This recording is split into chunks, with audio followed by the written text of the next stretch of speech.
Good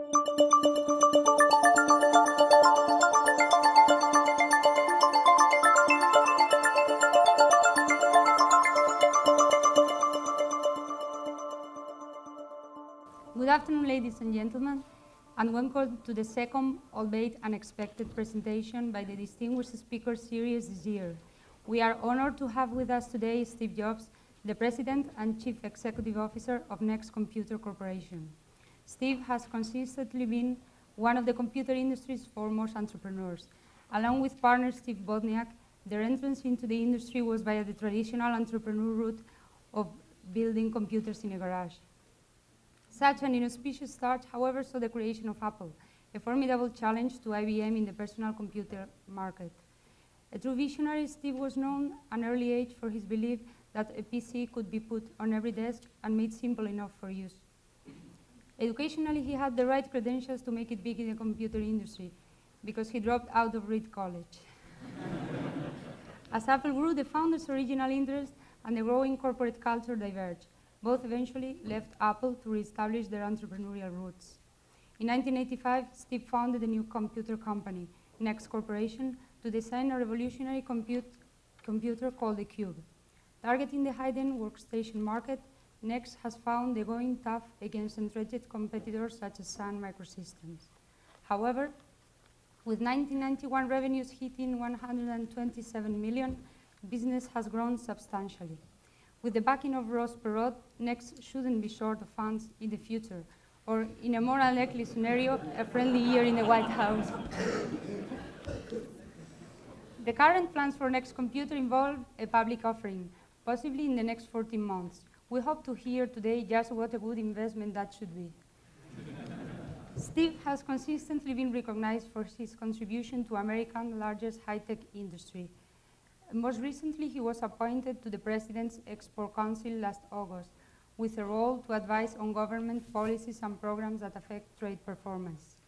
Outside of work, Steve is married to Lorraine, previously an MBA student at Stanford University, and also a sister of one of our classmates, Brad Powell.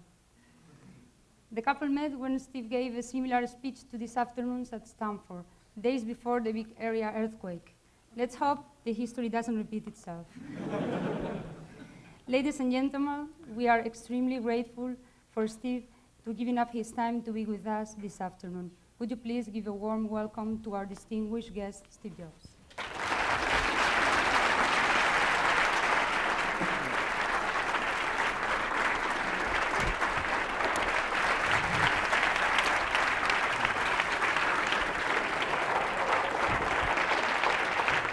Thank you. Hi. I guess we get to spend an hour or so together today. And most of the time I wanted to spend just talking about what you want to talk and answering some questions. But I thought if you wanted, I'd take about 10 minutes or 15 minutes up front and tell you what we're doing at Next and why the world might need another computer company. Is that something, do you guys think about these things? Okay. I thought I'd tell you about some of our mistakes. Maybe that would be more useful. We have a lot of scar tissue. There's a really interesting book that was written by a guy named Paul Strassman. And Paul has one of the more interesting jobs on the planet. He's this chief information officer, CIO of a very large organization called the Pentagon. And they really understand software there. I had a conversation with him not too long ago, and he said the lesson from the Gulf War was that the best software will win the war. And so they're trying to do a lot of work in the software area.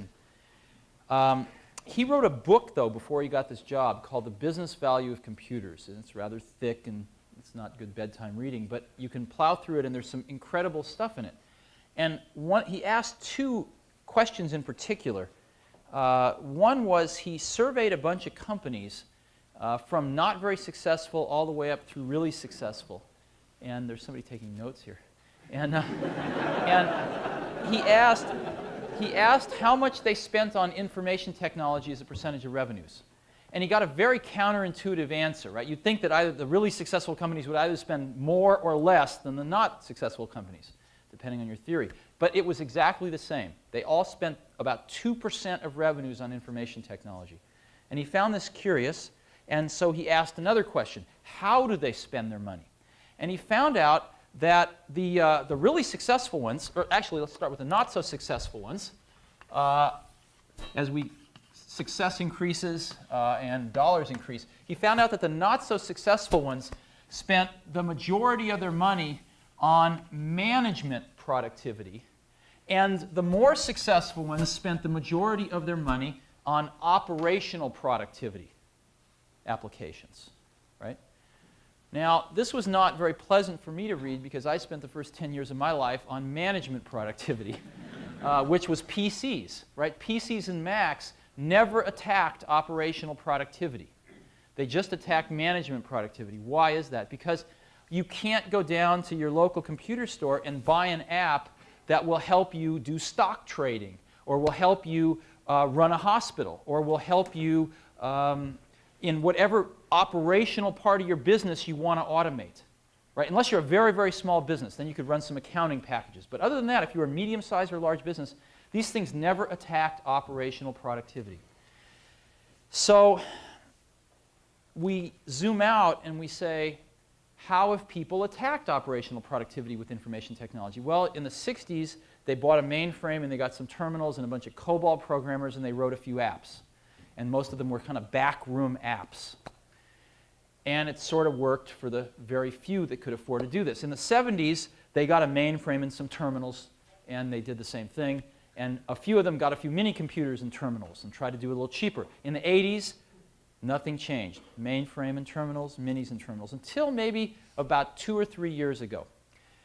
What happened 2 or 3 years ago was that the front office started to realize that they needed operational apps so bad that they couldn't depend on the MIS folks anymore. And they started taking life into their own hands and sometimes working with the MIS folks to start downsizing and getting some servers and running some industry standard databases like Sybase or Oracle in the servers, and making a little local area network, and getting maybe some Sun workstations, and spending about 2 years writing some mission-critical operational applications, like trading apps for Wall Street. Perfect example.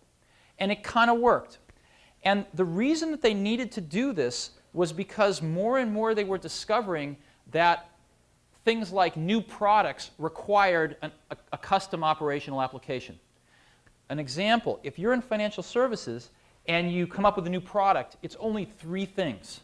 It's an idea, it's a sales force, and it's a custom app to bang on databases to make the product real, to do the mortgage swaps or whatever it is you want to do. Without the app, you don't have a product. And so there's been an increasing buildup of demand from the front parts of corporations to create more and more and more of these operational applications. And I think it's going to get to the point where this becomes fairly clear that this is the next big revolution in desktop computing, is to create these to attack the operational productivity, and as we start to re-engineer the way we do things, to automate a lot of this in custom applications. Sounds a little strange now to most people. Sounds like desktop publishing did in 1985. Nobody knew what it was. Everybody thought it was kind of a strange vertical thing over there. But my guess is it's pretty horizontal. And we're attacking vertical markets now that know they want this. And it's going extremely well. Sun is the only company that's really had any success at this.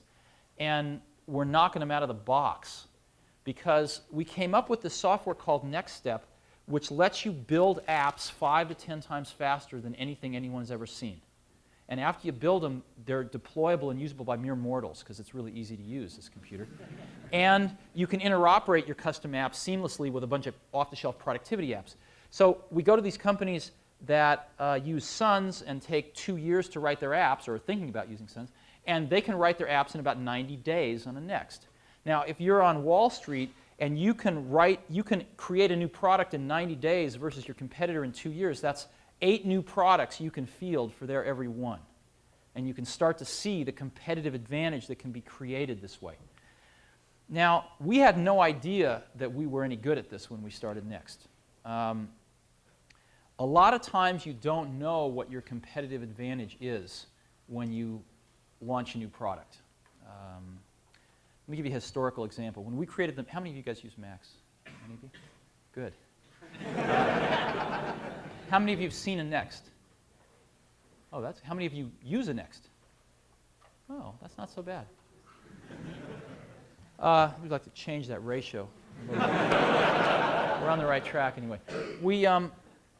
When we did the Macintosh, we never anticipated desktop publishing when we created the Mac. Sounds funny, because that turned out to be the Mac's compelling advantage, right? The thing that it did, not 1.5 or 2 times better than everything else, but 4 or 5 times better than anything else, where you had to have one. We never anticipated it. We anticipated bitmap displays and laser printers, but we never thought about PageMaker or that whole industry really coming down to the desktop. Maybe we weren't smart enough. But we were smart enough to see it start to happen 9 to 12 months later. And we changed our entire marketing and business strategy to focus on desktop publishing, and it became the Trojan horse that eventually got the Mac into corporate America, where it could show its owners all the other wonderful things it could do. Likewise, when we created NextStep, this revolutionary object-oriented software that we have, our target customer, coming from the PC world, where shrink-wrapped apps were king, was Lotus and Adobe and WordPerfect and all the shrink-wrapped apps developers. And the purpose was to let them create their apps 5 to 10 times faster, these shrink-wrapped apps. And it worked. We have a ton of shrink-wrapped apps now, best of breed in almost every category. But it wasn't till early in '91, early last year, a little over a year ago, that some really big companies came to us and said, "You don't understand what you've got. The same software that allows Lotus to create their apps 5 to 10 times faster is letting us build our in-house mission-critical apps 5 to 10 times faster. And this is the biggest problem we've had. This is a huge problem for every big company and almost all medium-sized companies, and you have the solution in your hands, and you dummies don't even know it." And it took them about 3 months before we finally heard it. And in last summer, we changed our whole sales and marketing strategy around to focus on that, and it's taken off like a rocket. And we grew about 4x last year and probably grow about 2x this year. And our customer list is now very, very strong and growing like crazy. We just got back from spending a few days in DC and in New York, and we're talking to customers we only dreamed of talking to a year ago. So that's what we do. And our arch enemy's Sun, they want to kill us, which is good. They should try to do that as soon as possible, because the sooner they do it, the cheaper it will be for them. But they won't. I think it's gone past the point where it's possible. And they can't. The greatest thing is hardware churns every 18 months. It's pretty impossible to get a sustainable competitive advantage from hardware. If you're lucky, you can make something 1.5 or 2 times as good as your competitor, which probably isn't enough to be quite a competitive advantage, and it only lasts for 6 months. But software seems to take a lot longer for people to catch up with. I watched Microsoft take 8 or 9 years to catch up with the Mac, and it's arguable whether they've even caught up. It takes a long time, and we think that the soonest we're going to have a true competitor is probably 4 to 5 years. So we've got that amount of time to grow ourselves a $1 to $2 billion company so that we can compete with them on scale. See, today we can't compete with them on scale. We never have as many salespeople as they do, as Sun does. We don't have the ad budgets that they do. So we've got to have a better product. Assuming, and I hope we always have a better product, and I think we can, but I'd also like to be able to at least give them a run for their money on scale. So we've got the next 3 to 4 years to run really fast so that by the time they even get close to having a competitive product, we're at a large enough scale to where we can start to compete with them. And that's what we're doing with our lives right now. Spending a lot of time with customers, spending a lot of time making NextStep better, and that kind of thing. So that's the strategic basis of what we do. Does that make any sense to you? Have you run across the concept of sort of operational custom applications at all? I mean, you guys, most of you come from companies where you've had work experience, right? and you've all done that. So do you have this problem in the companies you've come from? Of a lot of pressure to write these operational custom applications and hardly anything coming out of the spigot to satisfy this thirst? Yeah. How many of you are from Wall Street? Good. Good. How many of you are from manufacturing companies? Oh, excellent. Where are the rest of you from?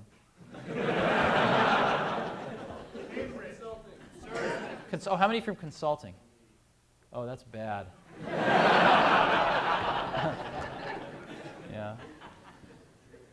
A mind is too important to waste. You should do something.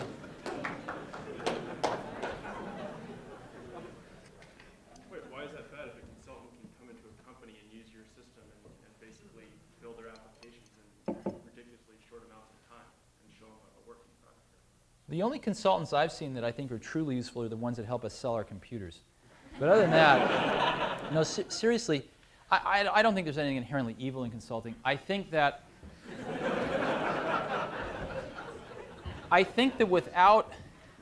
without owning something over an extended period of time, like a few years, where one has a chance to take responsibility for one's recommendations, where one has to see one's recommendations through all action stages and accumulate scar tissue for the mistakes and pick oneself up off the ground and dust oneself off,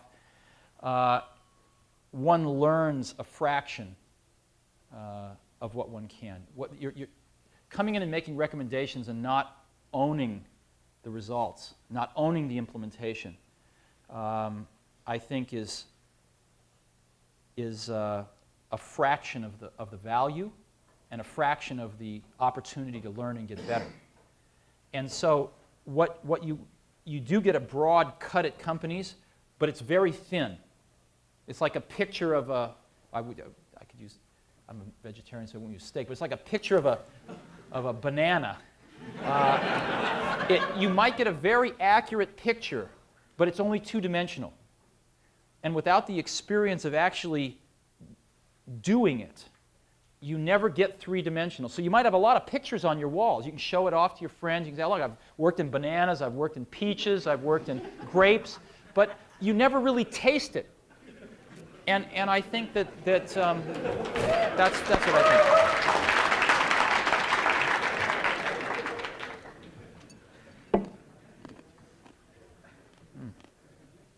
think. You're also a variable expense, and in hard times you find yourself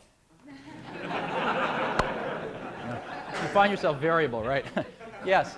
If it's the software that's going to make or break your company, how come you're putting it on a platform? Why don't you put it on Suns that have a much larger base? Right. Very good question. I'm going to generalize your question. Why don't we just become a software company, right?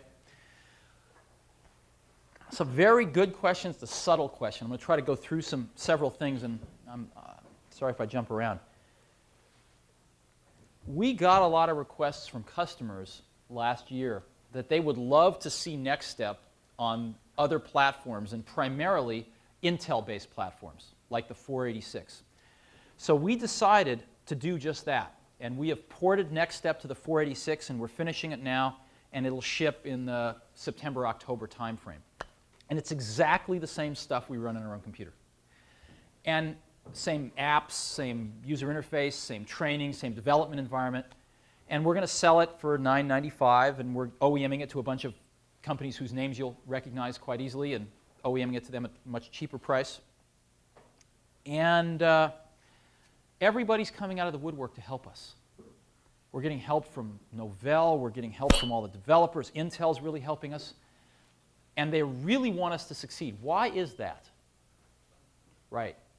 They all want to make sure that there's a choice out there. And they're all really scared about Microsoft. And they see NextStep as the only thing on the horizon that can challenge Microsoft in system software for the next several years. So we're enjoying a lot of help, and boy, we need it, so that's good. Now, we've also had a lot of requests from companies to port NextStep to other platforms, and we're talking to some of those companies right now. Now, we got a lot of requests from Sun customers to port NextStep to Suns. A lot of them are saying, look, we may not want to buy them anymore, but we already bought 500 and we don't want to throw them in the bay. So can we put your software on them? Because Sun's falling behind in software. Now, Sun says they'd rather stick needles in their eyes than help us do this. That's a quote. And so we're evaluating right now which will be worse for Sun, if we port it or if we don't port it. And since we're fairly customer-driven, we'll probably end up doing what the customers ask us to do, because we want to make them happy. Now, this leads one into the question, should we just be a software company? And we think the answer is no. We think we should be a software company and a hardware company. In making the decision to put NextStep on more than our own platforms, we clearly decided that we will sell less than 100% of the NextStep hardware. However, we think that the marketplace will grow and we will sell more absolute hardware. And secondly, the charter of our hardware division is to make the best NextStep hardware. Might not be the cheapest, might not be this, might not be that, but we think all in all we can make the best stuff. And I would love it nothing better than if someday we only sold 20 or 25% of the NextStep hardware. But I still think that's a billion-dollar-plus hardware business. And I'll get into one other hardware-related reason in a minute.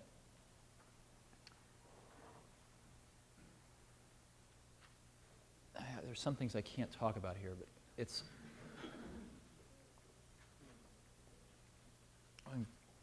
In addition to that, if you look at how we sell our computers right now, we have a sales force in the US of about 130 professionals in the field out selling Next computers. They spend 90% of their time selling NextStep software, and then 10% of their time selling the hardware. In other words, if they can get the customer to buy into NextStep, then they're going to sell the hardware, because right now we have the only hardware it runs on. So they are out there selling NextStep right now. And this is what is required to launch a new innovative product. The current distribution channels for the computer industry over the last several years have lost their ability to create demand. They can fulfill demand, but they can't create it. If a new product comes out, you're lucky if you can find somebody at the computer store that even knows how to demo it, right? So the more innovative the product is, the more revolutionary it is and not just an incremental improvement, the more you're stuck, because the existing channel's only fulfilling demand. Matter of fact, it's getting so bad that it's getting wiped out, because there are more efficient channels to fulfill demand, like the telephone and Federal Express. So we're seeing that the channel become condensed on its way to, I think, just telebusiness. So how does one bring innovation to the marketplace? We believe the only way we know how to do it right now is with a direct sales force out there in front of customers, showing them the products in the environment of their own problems and discussing how those problems can be mated with these solutions. A software-only company could never afford to field a direct sales force. With average selling prices of $500 a software package, you could never afford 130 professionals in the field. With an average selling price of $5,000, you can. And that's why I don't think we're going to see any more system software companies succeed. I don't think it's possible to fund the effort to educate the market about a revolutionary product with ASPs that low. And if it's not a revolutionary product, I don't think the company can succeed. So our strategy has been that we've got to be a hardware company in order to make our software business succeed. And we think we can do really well at both of them. I know that's a long answer, but it's a complex problem, too. Yeah. Yes? You mentioned about the software companies not having a revolutionary product coming down the pipe. IBM and Apple have Taligent supposedly up and running. And your ads are pretty straightforward on how you feel about it. But I wondered if you could give us your true feelings of Taligent and also Kaleida. Sure. If you ask us who our competitors are, we'll say really three things. One is Sun Solaris software, the other is Microsoft, and the third is Taligent. Let's take them in that order. Sun for a while, had a software value added because they had the best Unix in the marketplace. But the market's moved way beyond that, and unfortunately, Sun hasn't. So their software is falling further and further behind. And while we take them very seriously, we don't think Solaris is going to be much competition. It's not, doesn't have an object in it, and it's pretty much what they have today. Microsoft is doing NT, which is their sort of second attempt at a Unix wannabe. And that's great, and I think it'll be better than the last one, which was OS/2. But fundamentally, it's just an operating system. It's better plumbing for Windows. It's a good way of thinking of it. Unfortunately, you've still stuck with Windows in all of its glory, including the worst development environment that's ever been invented. And so we don't think that this is really going to present a challenge to what we're going after, which are these mission-critical custom apps, because the development environment is horrendous, it's not object-oriented, and even with the better plumbing, we think it will be widely rejected for what we do. In terms of Taligent, Taligent represents the first true competitor that we could have. They're going to ship a product around 1995 if they execute to their plans. And I think if they do execute to their plans and work really hard, by about the mid-90s, they'll have roughly what we have today. And that's not meant as a joke. It still means we have to run very hard because they will have a lot of resources at their disposal. I think there's a lot of questions as to whether they will ever ship a product. I think they're a few years away from having something running, unquote. But we take them very seriously. Now, they've helped us enormously because they've blessed object-oriented programming. And right now, we're the only folks that have it and will be for the next 3-4 years. So if we can't compete with Taligent, it's probably because we've shot ourselves in the foot. You couldn't ask for something better. IBM and Apple saying, these guys are right on track, and come back in 5 years and we'll have it too. It's great. And so the ball's in our court. Yeah. Yes, in the back. You've described NextStep as an environment and an operating system, right? And what I hear you talking about is it's a great way to develop applications. And I don't develop applications. I use other operating systems. Do you see, I mean, a fracture of the operating system market into a specialized niche that you're describing, and then the general market for those of us who don't develop apps? Or are you saying that you can then bridge from an environment that allows you to develop apps into an operating system that'll be like Windows or MS-DOS on a lot of machines?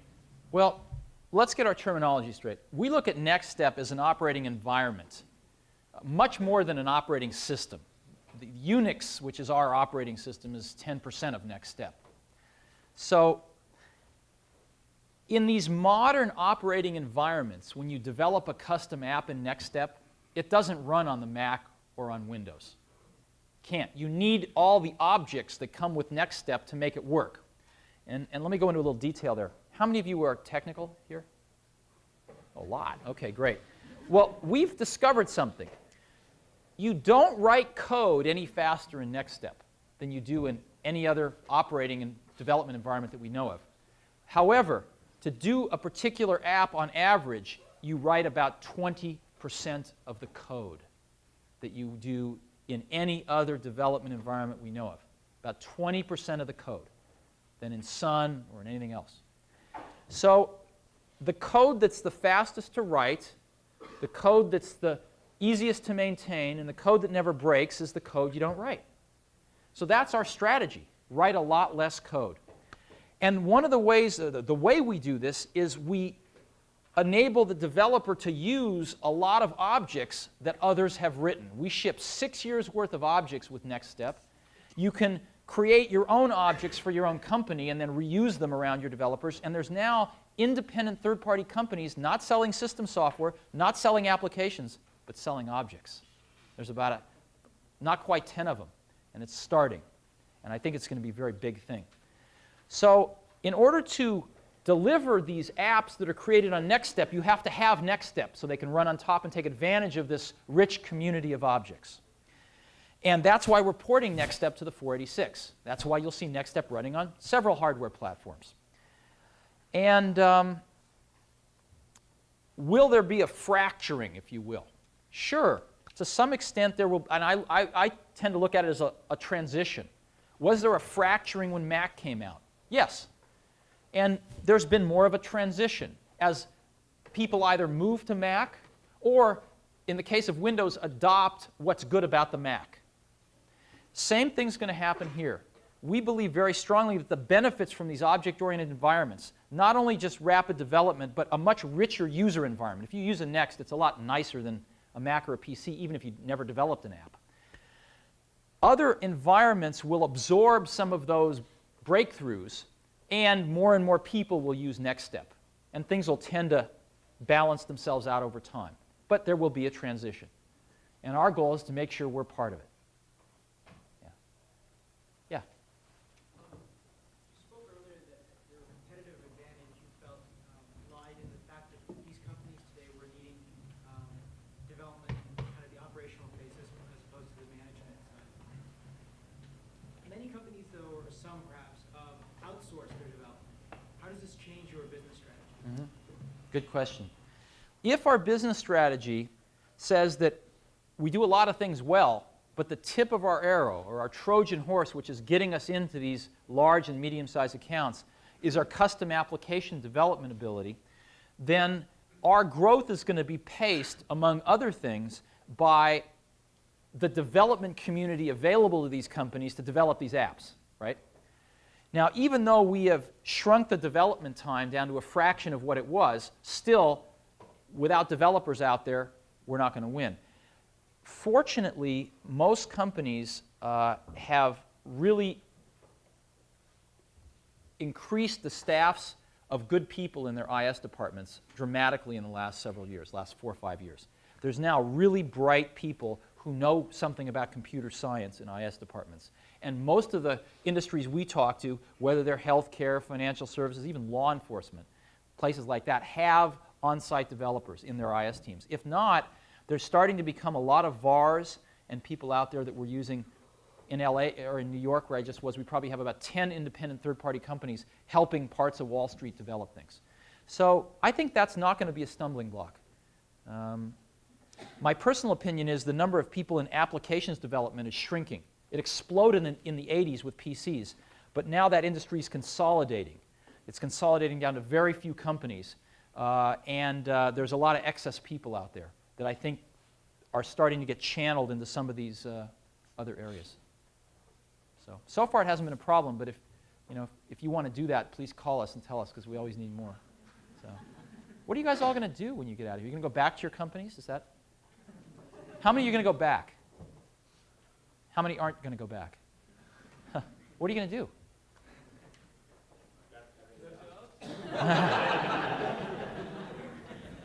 Well, yeah, I think we always have jobs for really smart technical people, technically based people. And you guys are getting a great business education here.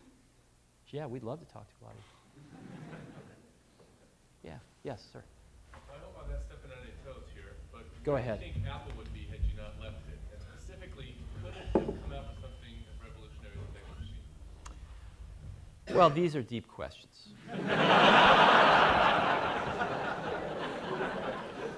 I tell you, I've obviously thought about this a lot, and I don't want to get into it too much, but I will say that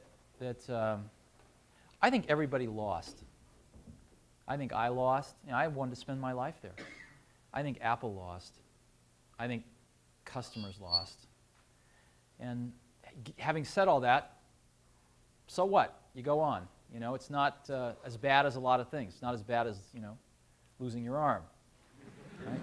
So people go on, and companies go on. And I think Apple, I'm very happy every time Apple ships a Mac. Makes me very, very happy. I think the PowerBooks are decent products. I like them. But Apple has been struggling the last few years. They've been having a real struggle with who they want to be. And this is nothing new. We always had that. That was part of what kept Apple alive, I think. And there were two camps within Apple. Camp 1 wanted to be the next serious computer company, and Camp 2 wanted to sort of be the Sony of computers. And that struggling, I think, was somewhat tearing Apple apart. And fortunately, the Sony guys have won. They've kind of decided to go be the Sony of computers. And so the PowerBooks are pretty good, but the Quadras, suck wind right now, the high-end stuff. And they're abdicating they're basically not putting a lot of resources onto the power users on desktops. And they've put most of their best people now on the portables and on consumer products that they're going to be coming out with. And I think they'll do very well at that. Now, there's a problem in there in that if you look at the consumer products that sell over 1 million a year, you can count them on a few hands, right?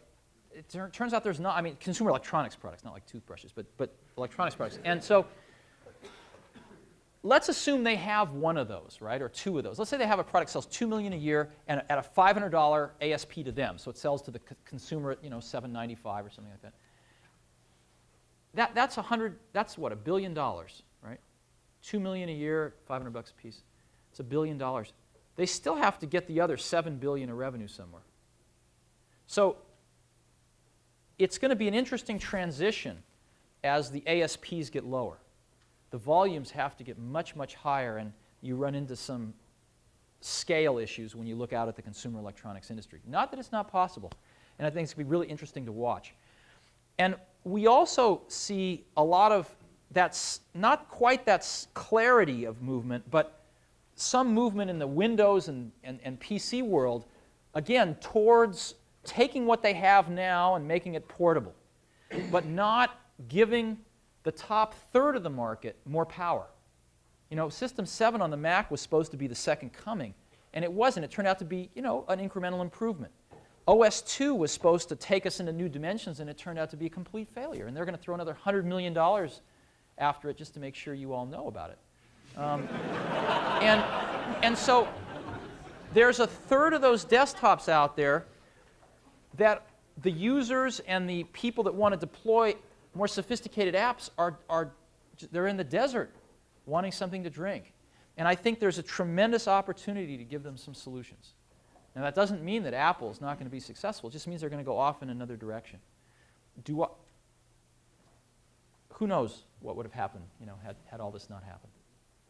So, yes, up in the corner.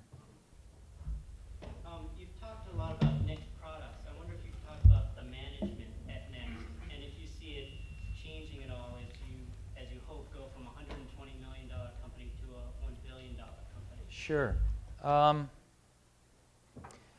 Yeah, we've done a lot in the last year.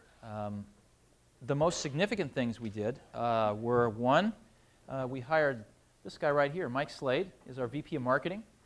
He spent, you can stand up.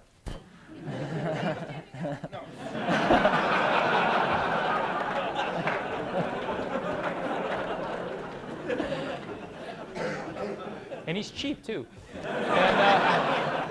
And Mike spent 7 or 8 years at Microsoft, and I originally met him. He was the product manager for Excel when it first came out and ended up running big pieces of marketing for Microsoft. So Mike runs all the marketing at Next. And Mike came in to Next just about the time when we were finally hearing what these big companies were saying about mission-critical custom apps. And so we've worked very closely together to redefine the marketing strategy of the company, and Mike has done just a superb job at that. The second big thing we did was about 3 months ago, a little over 3 months ago, we consolidated our hardware, design engineering, our manufacturing, our worldwide distribution, and hardware service all into one chunk called the hardware division. So from cradle to grave, they have hardware responsibility, and we're in the process of forming the software division right now, so that we're all still under the same roof, but we have clarity about the fact that we've got to make 2 businesses successful. The third thing that we did was, and we have a really great person running that, Rich Page, who's one of the founders of Next. He's doing a great job running that. We hired a new CFO recently, Marcel Ghani. He's from Intel, spent 12 years at Intel doing some pretty interesting jobs. He ran all of finance for Europe. He ran all of internal audit for the board. He ran all of manufacturing, planning and scheduling for a while, and things like that. He's a pretty good guy. Went to Cyprus for a year and a half, and then came to Next, and he's great. And then recently, matter of fact, about last week, I hired a chief operating officer, a guy named Peter Van Kuylenburg. And Peter is someone I first met when we were looking for an executive vice president of sales and marketing. And he turned me down for the job, and we subsequently decided not to hire that position. And I've been chasing him for the last year and a half almost. He's really good. He spent a lot of time at TI, has run Europe, and about 3 years ago went to a company called Mercury Communications in England. They're the MCI of the UK, and turned that company around to about $2 billion, and then was promoted to run half of Cable and Wireless, or half of Mercury's parent company, Cable and Wireless, and was running, they're about $6 billion. And he went there when he thought that communications and computing were going to kind of come together, but never happened. And he figured out that his real love is in the computer business. He's very, very good operationally. So that's just happened last week. It seems like all the good people I really want to hire, it seems to take me a year to hire them. And it's always been that way, even at Apple. Some of the best technical people or whoever, it always seemed to take me like a year to pry them out of HP or wherever. And took me over a year to hire. I think Mike has the award. You're about a year and a half. And they're all worth it. What happens is I usually meet somebody that is really good, I think is very, very good, and you can't get them, and then you go try to find other people, and nobody measures up. You know, when you meet somebody that good, you always compare them to this one person, and you know you're going to be settling for second best if you compromise. And I've always found it best not to compromise and just keep chipping away. So I think we're doing quite a bit. Feels like we're running the company a lot better now than we ever have. We've definitely made our share of mistakes. Yeah. What technological advances do you see coming over the next 5 to 10 years, and how is NextStep structured to take advantage? I'll give you a global answer, and then we can descend into some details. I believe that you can use the concept of technology windows opening, you know, and then eventually closing. And what I mean by that is enough technology, usually from fairly diverse places, comes together and makes something that's a quantum leap forward possible. And it doesn't come out of nowhere. If you poke around the labs and you hang around, you know, the Media Lab here at MIT and other places, you can kind of get a feel for some of those things. And usually they're not quite possible, but all of a sudden you start to sense things coming together and the planets lining up to where this is now possible, or barely possible. And a window opens up. And it usually takes around, my experience anyway, in my life has been, it takes around 5 years to create a commercial product that takes advantage of that technical window opening up. Sometimes you start before the window's quite open and you can't get through it, and you push it up and you push it up. Sometimes it just takes a lot of work. Took that long, you know, with the Apple II, took that long with the Mac, you know, took a Lisa along the way, $100 million. It takes a while. It's a lot expensive to push those windows open. And in our case, you know, our first product failed. We came out with this cube and we sold 10,000 of them.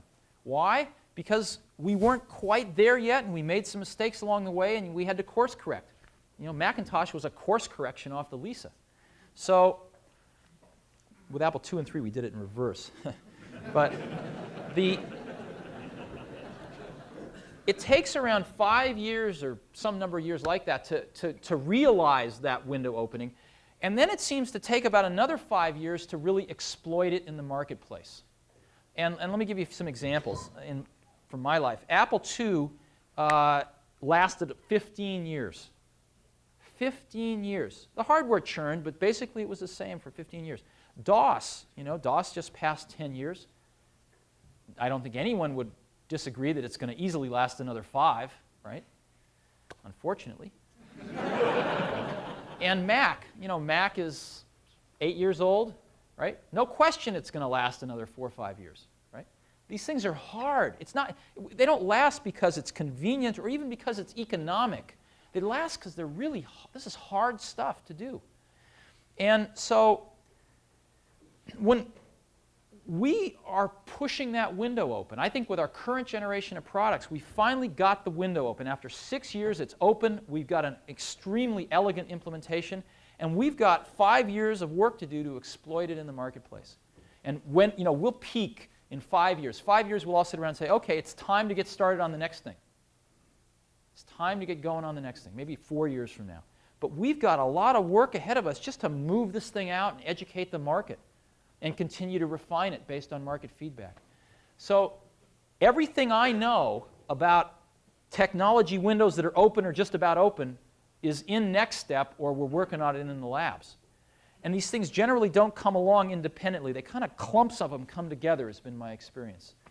So the things that aren't in there right now that I can talk about, there's some video stuff that's really interesting that's going to be integrated in. There's some security stuff that's really fascinating that's integrating in. But most of the core technology is in there. Products are getting smaller and portable. Products are getting much, much faster. But these things are well known. The products that we can put on, that we can give to you in the next year or two are going to be running at speeds that I find hard to believe. And I've been doing this for a while. So I think the window's open, and I think object-oriented technology is the biggest technical breakthrough I have seen since the early 80s with graphical user interfaces. And I think it's bigger, actually. It will prove to be bigger over time. Yes? I have a question. If the value of the diagrams from things like operational applications, and NextStep is a tool to help you build those, where do you draw the line in capturing the most value between actually developing applications, something like Word or Excel, and becoming a tool builder to support those people who may capture a little bit more of the value? Where do you want to draw the line there? If you're a software company? If you're a software company. Well, Microsoft's made it easy. Repeat the question. Yeah, oh, sorry. The question is, if you're a software company, should you develop apps or should you develop objects and tools? And see, the software industry with Microsoft and Lotus and WordPerfect's made it real easy. Unless you've got $20 or $30 million burning a hole in your pocket, so you can go out and hire a few hundred people to develop what it takes to develop one of these polished, shrink-wrapped apps on Mac or on Windows, then you don't have much of a choice. There's not a real opportunity there. Assuming you had the best spreadsheet today, you could easily spend $50 million marketing it before you'd be breaking even, selling it, because of just how expensive it is to market a product today. But that's only for existing spreadsheets. If you're trying to Right. develop a next level generation of a different type of product. Well, assume that you have a breakthrough spreadsheet. Again, on mainstream platforms, it'll take you $50 million to just rise above the noise level and market it. So what the brightest people I know of today are doing is they're writing objects. They're writing hunks of things that other developers are going to use to build apps. And they're going where everybody isn't. And that's, I think, going to be the next new thing. Yeah? You mentioned that a possible problem for Next is the lack of developers and consultants out there who recommend it. Based on that view, what's the next view of how to market itself to academic institutions?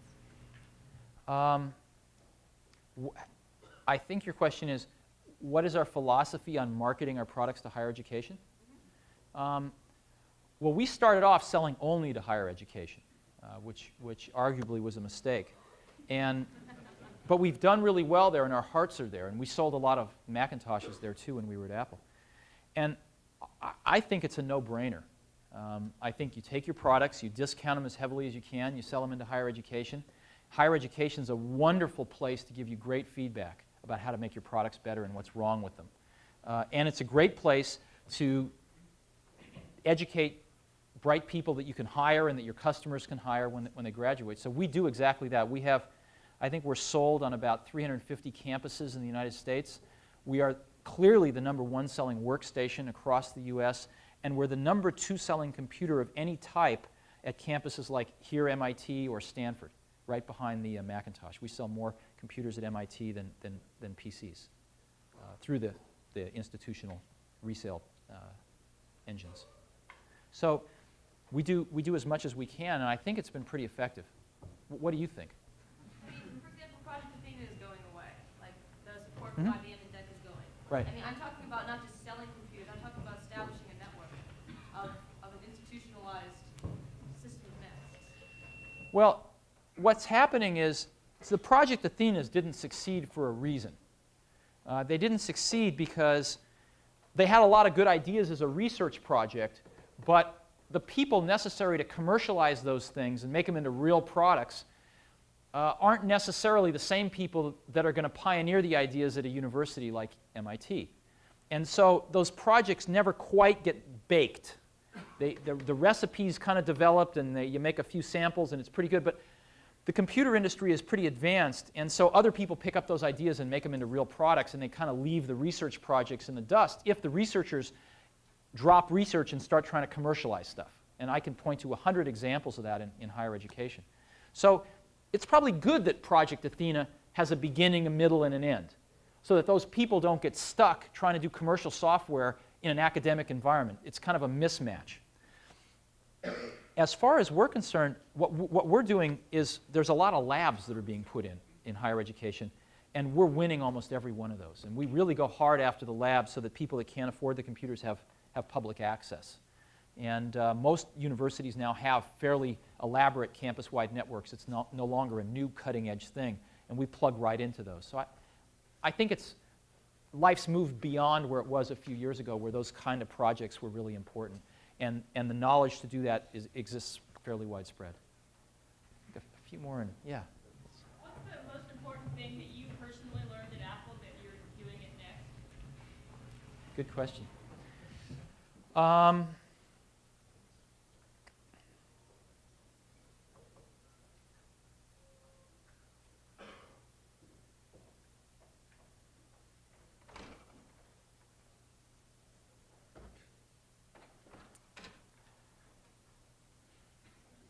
I'm not sure I learned this when I was at Apple, but I learned it based on the data when I was at Apple. And that is, I now take a longer-term view on people. In other words, when I see something not being done right, my first reaction isn't to go fix it. It's to say, we're building a team here, and we're going to do great stuff for the next decade, not just the next year. And so what do I need to do to help so that the person that's screwing up learns versus how do I fix the problem? And that's painful sometimes.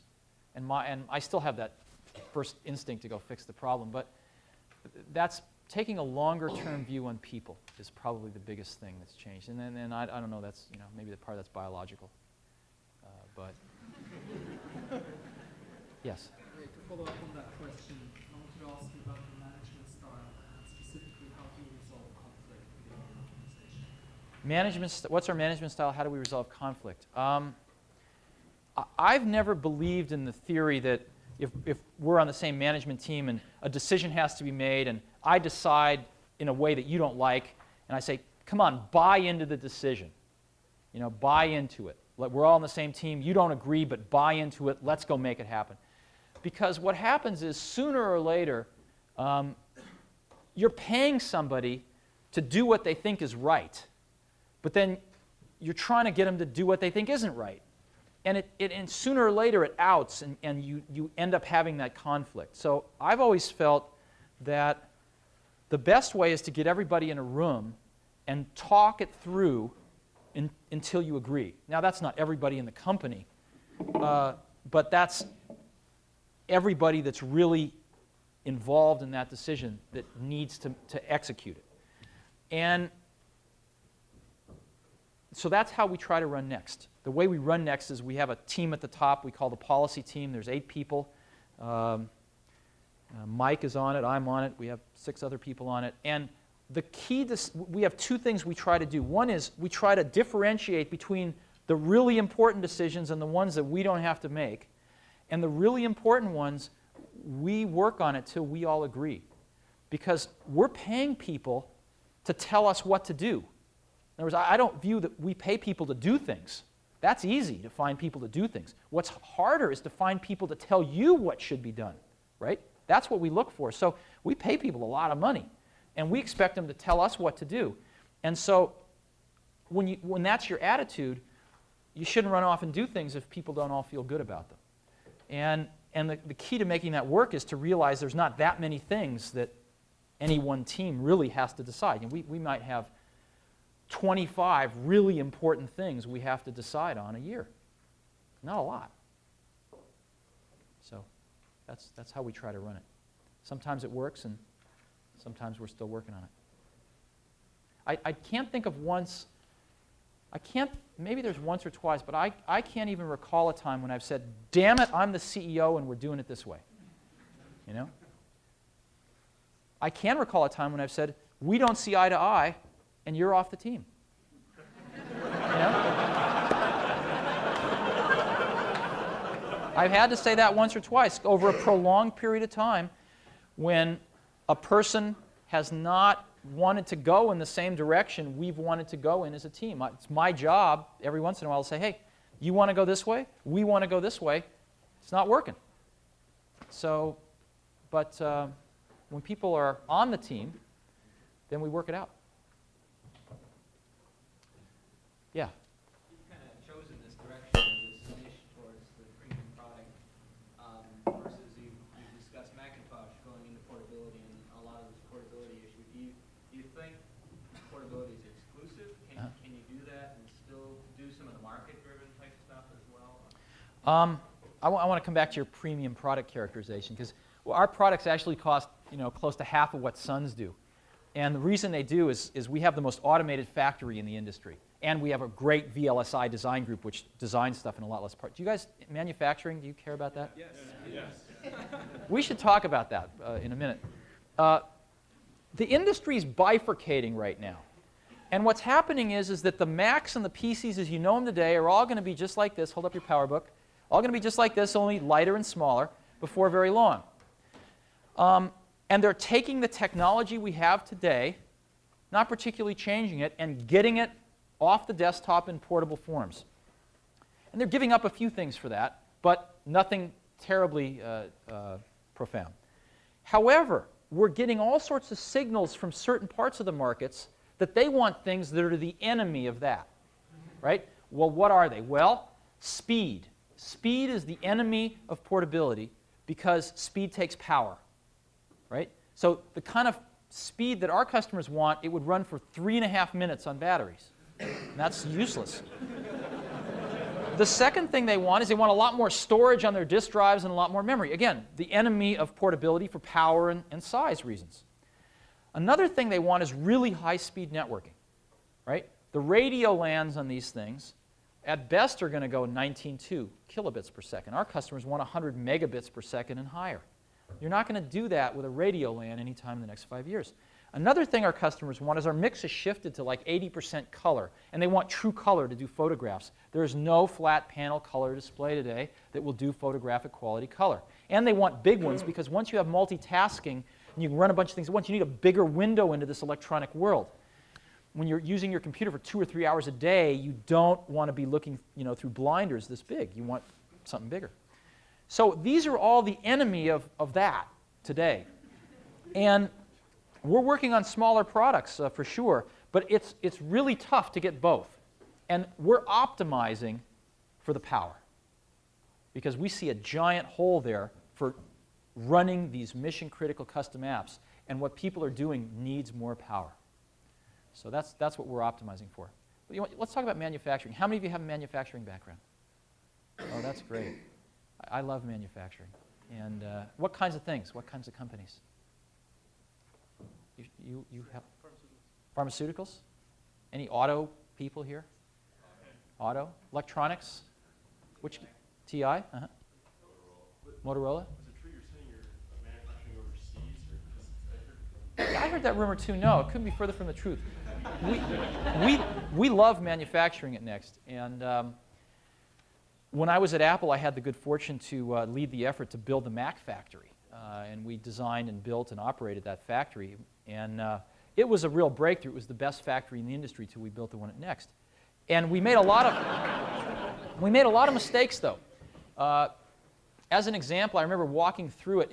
One of the things you learn when you start building factories is that warehouses are really bad, right? Warehouses are bad because you tend to put things in them. And inventory is really bad. Inventory is really bad because if it's defective, you don't find out about it for a while, and you don't close the quality feedback loop with the vendor and correct the problem until they've made a zillion of them. What you want to do is find the problem, the first one that comes in the door, and stop them from making more until you fix the problem. So warehouses also cost money because you put all the stuff in them, and the stuff you have to go borrow money from the bank or use money that could be used in a more productive purpose. So warehouses are bad. And you want to go to JIT. I'm sure you've studied this all and studied examples. I was walking through the Mac factory one day, and the two biggest pieces of automation we put in were a giant small parts storage and retrieval system. It was these totes that ran around. And the second one was this giant burn-in system at the end. And a few tens of millions of dollars worth of equipment. And I realized, unfortunately too late, that both of them are warehouses. They're just high-tech warehouses, right? And so when we looked at Next, we said, no warehouses of any kind. We have a true JIT factory. Stuff comes in and is delivered right to the point of use on the factory floor. There is no warehouse. Deliveries are made daily, sometimes more frequently than that. There is no outgoing warehouse. Everything is visible. And the reason that we were able to do a lot of what we've done is because we looked at well, let me give you an example. When we were learning about manufacturing at Mac, we hired a Stanford Business School professor at the time named Stephen Wheelwright, who Harvard's since stolen away, I think. And he did a neat thing. He drew on the board a little chart. First time I met him, he said, you can view all companies from a manufacturing perspective this way. You can say there's 5 stages. 1, 2, 3, 4, 5, right? They all have these things. And stage 1 is companies that view manufacturing as a necessary evil. They wish they didn't have to do it, but damn it, they do. And all the way up through stage 5, which is companies that view manufacturing as a competitive opportunity for competitive advantage, right? We can get better time to market and get new products out faster. We can get lower costs. We can get higher quality. And in general, you can sort of put the American flag here and right, put the Japanese flag here. And that's changing, however. That's changing. And it's changing because people like you are going into manufacturing. Companies are starting to realize that we were great at this one time, and then we took it for granted. And people are starting to pay good salaries now and get good people. And so we want to be one of these, and we try very hard. By the way, just going back to software for a minute, I often apply the scale to computer companies and how they look at software. See, I think most computer companies are stage 1. They wish software had never been invented. I put Compaq in that category, and IBM's maybe stage 2, and things like that. And I think there's only Sun's maybe sort of in the middle, maybe here. I think there's only 3 companies here, and that's us, Apple, and Microsoft in stage 5. We start everything with the software and work back. But anyway, going back to manufacturing, we started looking at the factory as a software problem. And the first people we hired in the factory were some software engineers. We convinced them to move from R&D into software, which was not easy. We had to give them bonuses. We had to cajole them. We had to promise them they could come back if they hated it. And they went over there, and we said, this is really just a software problem with interesting I/O devices called robots. That's all it is. And so we started building the software first. And our first robots that we got, we spec'd them out, and we bought them completely turnkey with the robot arms on them and all the electronics and the software to control them. And we spec'd it out, but we didn't write it. And they worked okay. Some of them are still in use, but they weren't great. And being software folks, we weren't real happy. They weren't elegant. We couldn't do what we wanted with the robots. We couldn't tie in a quality information system to them and all this other stuff we wanted. So the second generation, we spec'd out the hardware and had somebody build the hardware for us, but we wrote all the software on our own computers. We're object-oriented, so we started writing robot objects, quality objects, all sorts of objects to control this factory. And we found out our computer was great for it. And so our whole factory now runs on this object-oriented factory and quality system. The last generation of our latest generation of robots, which we've deployed this year, we actually built the hardware. I've been to Japan maybe a lot of times, maybe 30, 40 times. And I love to tour factories over there. And they always amaze me because they built everything themselves. They weren't afraid of anything. They needed a robot. They'd try to buy one, but if they couldn't, they'd actually engineer it and build it. And you'd think this was really expensive. But we found out it's pretty cheap. It's actually cheaper than buying them. And so we've actually now designed and spec'd out our own robots. We don't mill the metal or anything. We get that all made. We put them all together. And we do the software top to bottom. And we have now some extraordinarily advanced robots in the factory. And our computers are built start to finish on the key components completely untouched by human hands. So we're pretty convinced we're the low-cost producer. We do it in Fremont, California, right under our nose. And we export them to Japan and all sorts of other places. And Canon is our partner in Japan, and they do very, very thorough quality audits. And we're now at the point where we're directly shipped to stock with them, and they say we're a very high-quality supplier. So how do your lines tie in with your research, your development team? Because at one point I heard that they could actually change the line on their own computers. Yeah, they can. Well, we don't give everybody permission to do that, but yes, they can. Here's how it works. One of the things we do is we actually, when we want to build an engineering prototype, see, what happens in one of the key things that manufacturing can contribute to competitive advantage is time to market. Why is that? Because the way most things work is you design your product here, and after you're done, you throw it over the wall and you design your manufacturing process here, right? Sorting out a bunch of things that maybe weren't done right here, fixing them, changing them, and then completing the process design. What you want to do is do this and ship it right here while your competitors are still here. And that's what we've been able to do in many cases. What we do is we suck data out of our CAD systems in engineering. We zing them around over the local networks over a T1 to Fremont. The factory's about 15 minutes away. And in our own computers, we compute all of the robot placement programs, fully optimized path. We compute all the vision system programs. We check it against the bill of materials in the IS system. And we download it to the robots, and we're ready to build a board, lot size of 1, in between 2 production CPU boards on the line. Full surface mount with all of our automation technology. Now, the key is that manufacturing did that so well for engineering that we haven't built a prototype in engineering for 2 years. We haven't built a wire wrap or any other kind of prototype in engineering for 2 years. Everything has been built in the factory. Now, what does that mean? What that means is manufacturing gets involved from day one, right? Because the fact that the engineering guys call up manufacturing and go, hey, we want to build a prototype. We're going to need these special parts on the thing. Take a look at this. Tell us what you think. We'd like to do it tomorrow. Let us know if that's okay, blah, blah, blah. They get involved from day one. And what it also means is, so we get this parallelism. Secondly, a lot of times when you build prototypes, it's not quite the same technology as you're going to use in production. And so all the accumulated knowledge you get from building your prototypes, you throw away when you change technology to go into production. And you start over in that accumulation process. Because we don't change technology, we don't throw anything away, we don't waste time. And it's led to one of the healthiest relationships between an engineering and manufacturing group I've ever seen in my life. They're all working off the same databases, they're all working on the same processes, they're all working in a very disciplined process environment to where when any processes are changed, they all get together and review the proposals and all buy into it. And it's not that hard. The key to it all, though, was we didn't go out and hire a bunch of manufacturing people. We went out and hired engineers, and we convinced them that we were going to be different. We were going to pay them exactly the same. As a matter of fact, we paid them a little more at the beginning. But we pay them exactly the same as R&D.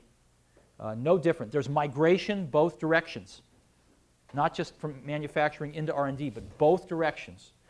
And they're not second-class citizens. They have the same offices, they have the same test equipment, they have the same computers on their desks. And it took us a while to convince them that we were really serious. For about the first few years, we had more PhDs in manufacturing than we did design engineering, until design engineering stole a few of them away. So it's really paid off for us, and I think it's one of our real opportunities for competitive advantage. I think one or two more, and we've got to run, and probably you do too. Yes, up there, Ty. You have no warehouses? Is that true? You are doing true JIT?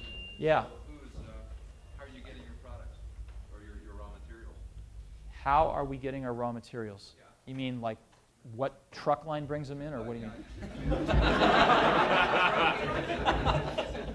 air? Is it truck? I mean, how are you getting everything up quickly? See, the key thing is that's not our problem. That's our supplier's problem. So we agree with our supplier when the stuff is going to arrive on our factory floor. And if they're together enough to ship it by truck, that's fine. If they have to ship it by air, that's too bad.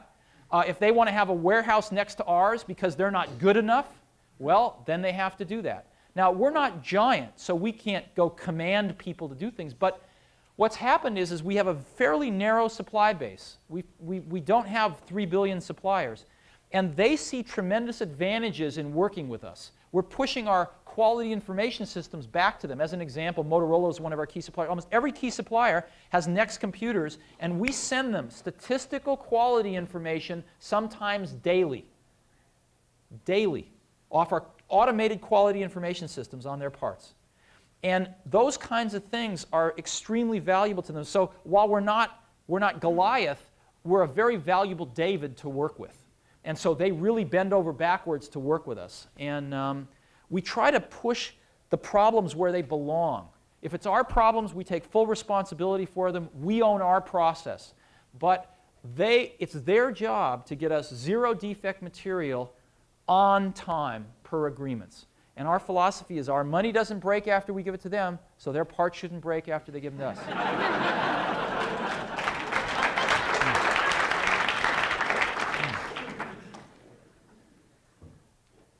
Yeah. Do you see any possibility of bringing NEXT over to 6840 Macs? And do you see a future Macs as dying out or just growing? I think Macs are going to continue to grow. It depends on what Apple does. I think certain segments of the Mac market are going to continue to grow. I think certain segments of the Mac market are not going to be targeted for future growth. And I think Macs are good computers to do certain things. But to do the things that people, I think, are going to want to do in a few years, I don't think you can do them on a Mac. I don't think you can do them on DOS and Windows. And so I think there's a need for some new technology. Just like, there's a lot of things that you could do on DOS when the Mac came out. But there were some new things you just couldn't, and it would take a long time. And I think that's the same way with the Mac. Hey, we have to head off into the sunset back to California, but thanks for a chance to be with you all for some time. Bye.